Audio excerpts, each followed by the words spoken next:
Hi, let me talk to you about a few things today. I'm David Rice, and this is But If Not. That's the name of my ministry, and it comes from a passage in Daniel you might want to look up. I just want to talk to you about what's going on. Now, I was convinced, and I told everybody that I was convinced, and I wasn't the only one, that somehow, some way, Trump was going to win. Now, a lot of people had a lot of different reasons for believing that.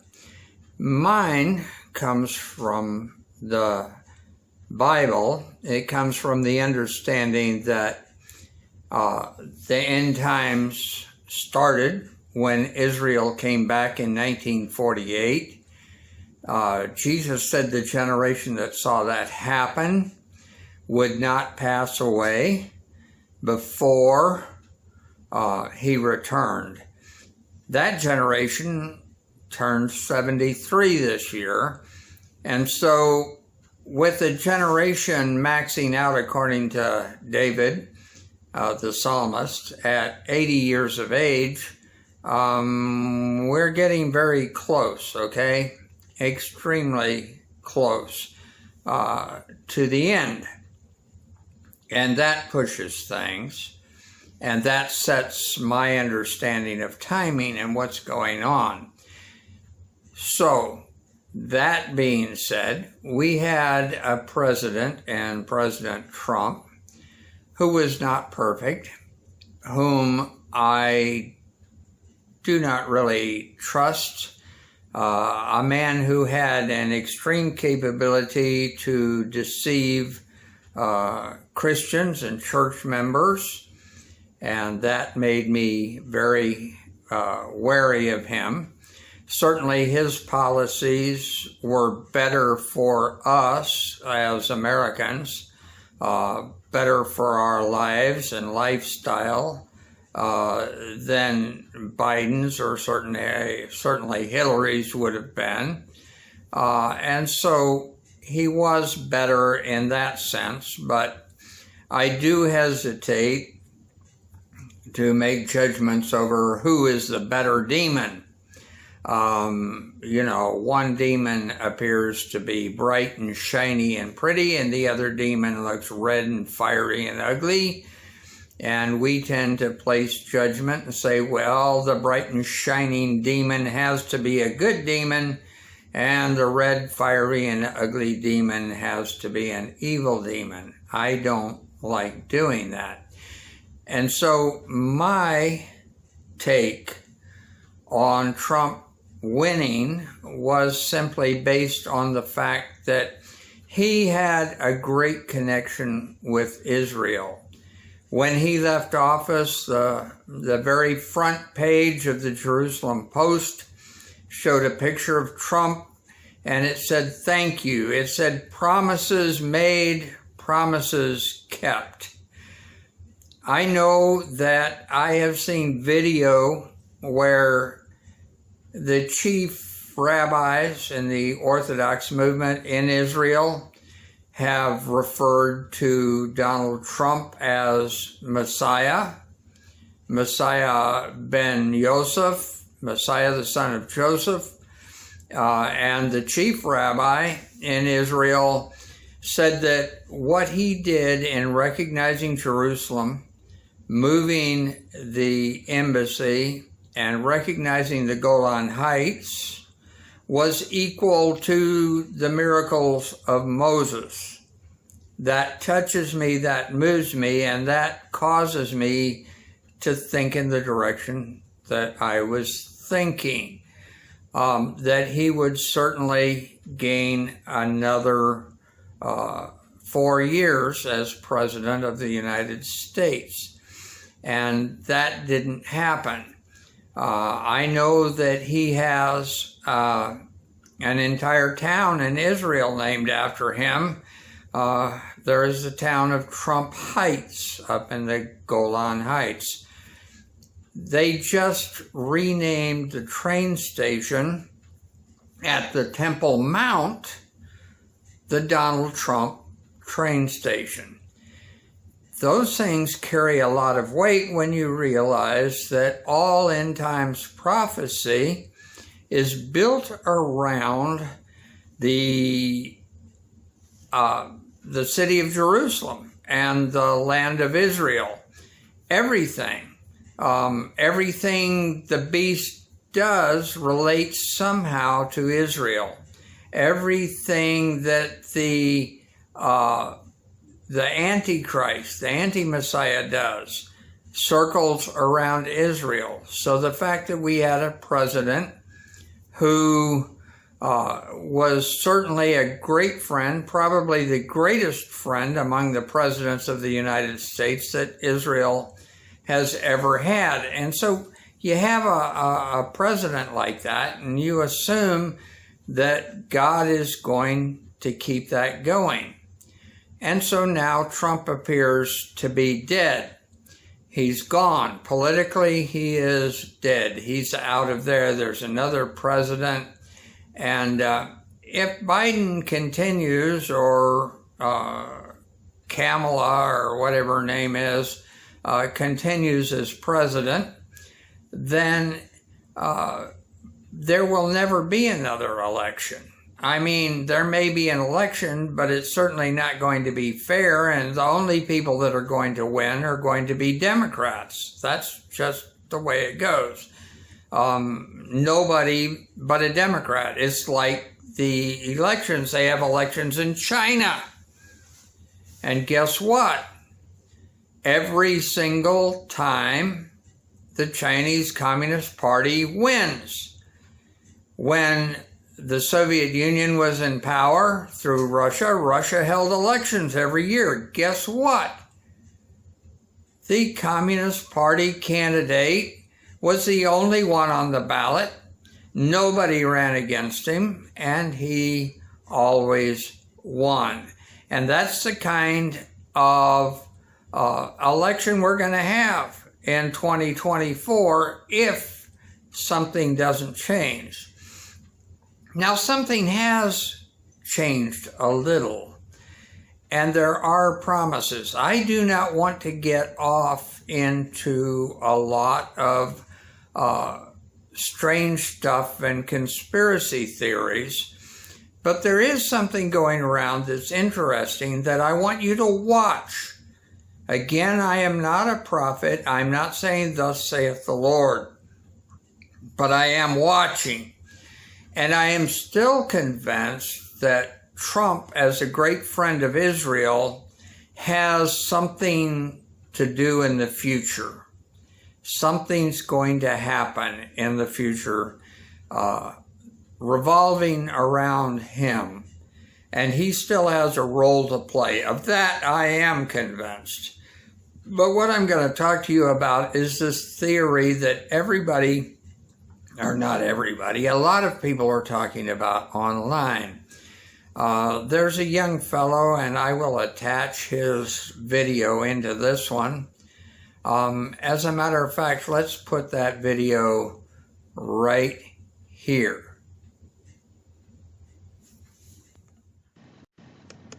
So I've decided to go out on a walk outside to where we can see everything. Today, Joe Biden was sworn in as the President of the United States, but I've been seeing posts on Instagram and everything saying about how, well, America is over, that was the end of the Republic. So real quick, I'm going to take you on a little history lesson. So let's go back to 1776 when our founding fathers wrote our Constitution. The Constitution said, the Constitution for the United States of America. Now let's go flash forward to 1871. It was right after the Civil War, and our founding fathers decided that they needed a centralized place to hold our government. So they picked D.C.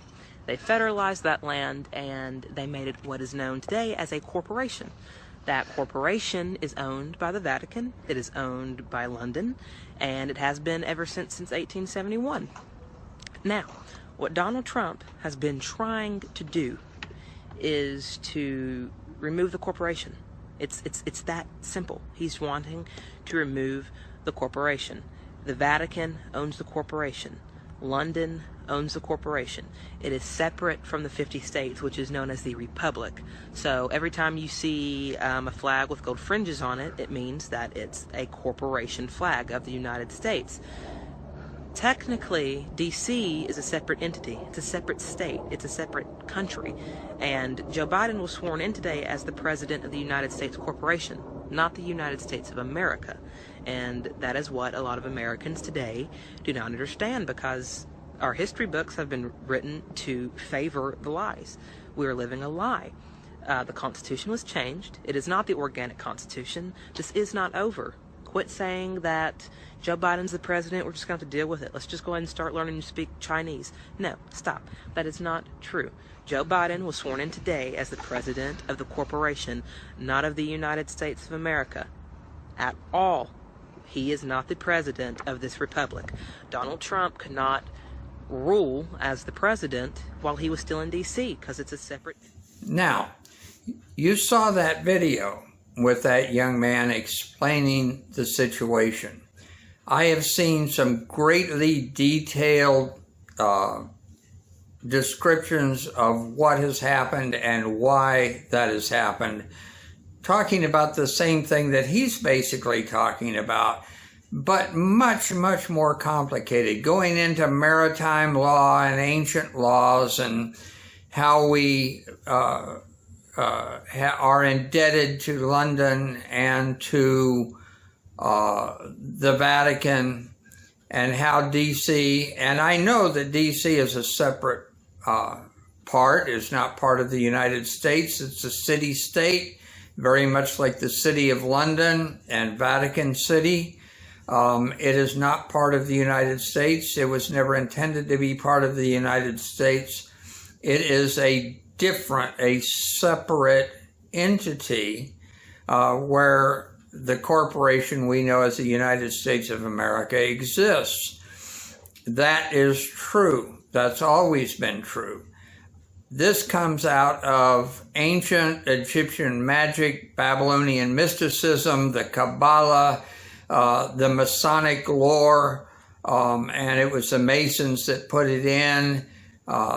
Americans were overwhelmingly Christian, but a group came in the 1700s who were not among them. They were wealthy, they were from Britain, they were Masons to the core, and they were educated, and they came in, and they are the ones who founded the United States, and they did it very much according to magic. They divided the land into 13 parts. They put those 13 parts together and they added a 14th part. Let me take just a minute to explain why that happened. That happened very simply because they believed the ancient story, the ancient magic story of the gods, and all of that magic was involved. There was this neat little family of gods, and there was Set, who was the evil brother. There was Osiris, who was his brother. There was Isis, who was his sister. And so that happened. And what happened was that Isis and Osiris fell in love. They got married. Set got angry. Once Set got angry, he killed Osiris. He cut Osiris into 14 parts.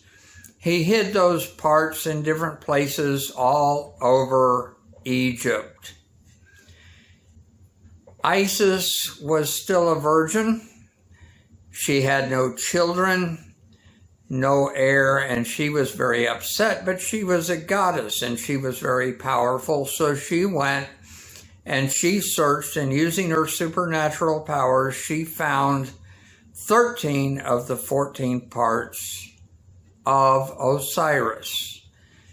The only part she didn't find was his reproductive organs. And his reproductive organ had, according to the story, been eaten by a fish. And so she sewed 13 parts back together and made something that looked very much like Osiris, although it was dead. And then she took and she made a sex organ out of something. Some stories say wood, some stories say stone. And she placed it on his body, and using that, she impregnated herself. Now, Osiris was both her brother and her husband. Now he is the father of their son, who will be born and named Horus.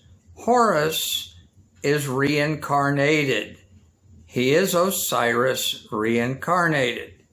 When he's about 12 years old, Isis takes him to her bed and makes him her husband. And so at this point, Osiris has been her brother, her husband, her son, and now her husband again. And that's the story. So she put 13 parts together and made an artificial part and set it on that body. This is the reason why the United States, the colonies were divided into 13, exactly 13 groups, and brought together, sewn together, and made into a nation. And this is why Washington, D.C., separate, apart, distinct, and different, was placed in the middle of that new country. They erected an Egyptian obelisk, which is a phallic symbol, and they called it the George Washington Monument. Nobody noticed. They built the Capitol building with a dome, and the dome represents the womb of Isis. And according to the belief system of those who established that and did that, it is out of that situation. It is out of that city, Washington, the district of the goddess Columbia, Washington, D.C. It is out of that setup with the dome of the Capitol building being overlooked by the obelisk known as the Washington Monument. Out of that, Apollo will be reincarnated into the body of a dead president. That's what they believe. So that's where we are, and that's how we got here. Now, back to what the young man said in the video, and that is that we will now restore the old American Union, the United States of America as a constitutional republic. And most people think that they won't use Washington, D.C., but I think Washington, D.C. is absolutely necessary to the story. That's my thinking. Washington, D.C. is the magic capital in which and out of which they believe, the Masons, the Jesuits, the Orthodox Jews, all of them believe that the Antichrist, the man of sin, the one in whose body Apollo is incarnated, the son of Satan, comes out of Washington, D.C. Everybody in the Vatican believes that. All of the Masons in the world believe that. Most of the secret societies believe that. The Jesuits believe that. That's what they are working for. Every time a president dies, they go through a ceremony attempting to reincarnate. The Masons do in Washington, D.C. at their temple. And they try to reincarnate, to incarnate, to elevate, to raise up Apollo, Apollyon, Abaddon, whatever name you want to use for him, and get him to take the body of the president. When the new president comes in, every time there's a new president, when Joe Biden got sworn in, there were Masons down at the temple holding a ceremony called the Rising of Apollo, and they were attempting to cause Apollo to indwell the new president of the United States. And you may believe that this is nonsense, but they believe it as much as you could possibly believe in Jesus Christ. Okay? They do. They believe it. And so, now they're saying that they're going to reestablish the old America. Well, the old America was founded as the New World Order. Look on your dollar bill. It says Novo Ordo Secularum, the New World Order. And it shows the eye of Osiris in the capstone above the Egyptian pyramid. And you may not have seen that, but it's there. And so I want you to understand something, okay? This is more than possible. This would bring the beast back from the dead. This would involve Trump. Trump is dead politically. It would bring him to life. And so this is the deal. And I'm not telling you it's going to happen, but I'm telling you to watch. And I would be very, very cautious to watch. In March, sometime within 90 days of Biden's election, for Trump to come back and announce that they are reestablishing the United States as it was before 1871. Keep your eyes open, folks. God bless you, and you just have a wonderful rest of the day.